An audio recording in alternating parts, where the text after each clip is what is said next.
విడుమొరటోడు అని వాళ్ళు వీళ్ళు ఎన్నెన్ని అన్న పసి పిల్లవాడు నవ్వాడు.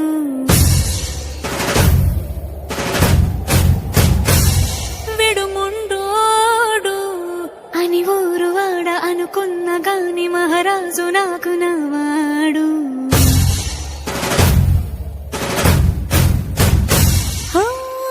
మాట పెడుసైనా మనసులో వెన్న రాయిలా ఉన్నవాడిలోన దేవుడెవరికి తెలుసును నాకన్నా. సూసేకి అగ్గిరవ్వ మాదిరి